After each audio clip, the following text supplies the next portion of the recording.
ఇక ఇంకొక పెద్ద దొరికిపోయారు అడ్డంగా ఎక్కడ అనేది మీకు ఇప్పుడు చెప్తా.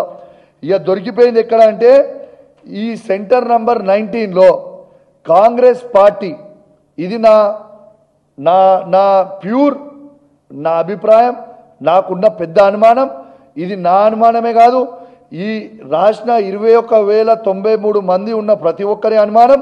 ఇవాళ మీకు చెప్తా ఉన్నాను, ఈడ రెడ్ హ్యాండెడ్ దొరికిపోయినరు. ఇవాళ కాంగ్రెస్ పార్టీ మాజీ ఎమ్మెల్సీ రాముల్ నాయక్ వారి కోడలు, ఆమెకి ర్యాంకు 206 వచ్చింది. ఆమె సెంటర్ ఎంత? ఆమె సెంటర్ నంబర్ 19, అంటే కోటి ఉమెన్స్ కాలేజ్లో సెంటర్ నంబర్ 19లో ఆమెకు ఉంటుంది.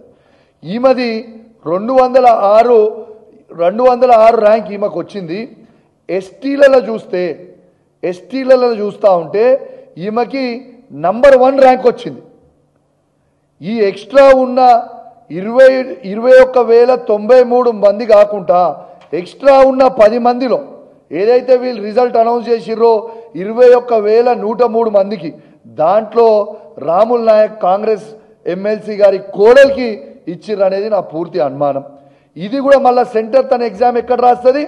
సెంటర్ నంబర్ 19లో కోటి ఉమెన్స్ కాలేజ్లో, ఎక్కడైతే కేవలం అమ్మాయిలే రాస్తారో అక్కడ అబ్బాయిలు ఉండరు. మరి దీనికి ఖచ్చితంగా జవాబు చెప్పాల్సిన అవసరం ఉన్నది. నేను నీకు ఏమంటారు, రెడీ అయింది ఇది అంత స్కామ్ అంటారు. నేను this is the biggest scam ever.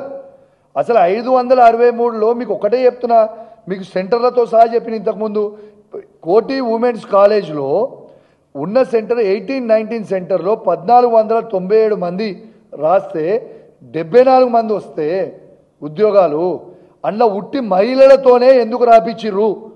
అలా పురుషులు అబ్బాయిలు ఎందుకు లేరు? What is the interest?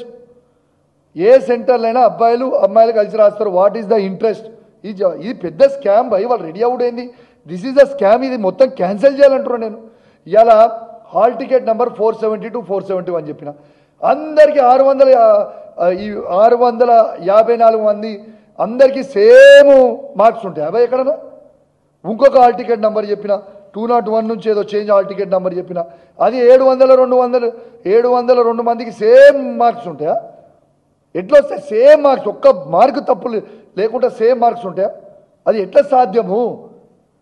ఇది 100% this is the biggest scam in Telangana. 100% ఇది ఖచ్చితంగా రద్దు చేయాలి. దీని మీద జ్యుడిషియరీ ఎంక్వైరీ అయినా చేయాలి, లేకుంటే సిబిఐ ఎంక్వైరీ అయినా చేయాలి. ఈ రాష్ట్రంలోనే కేంద్ర హోంమంత్రి ఈ రాష్ట్రం నుంచే ఉన్నారు, బండి సంజయ్ గారు. మీ బీజేపీ పార్టీకి చిత్తశుద్ధి ఉంటే దీని మీద సిబిఐ ఎంక్వైరీ అయ్యానంటున్నా నేను.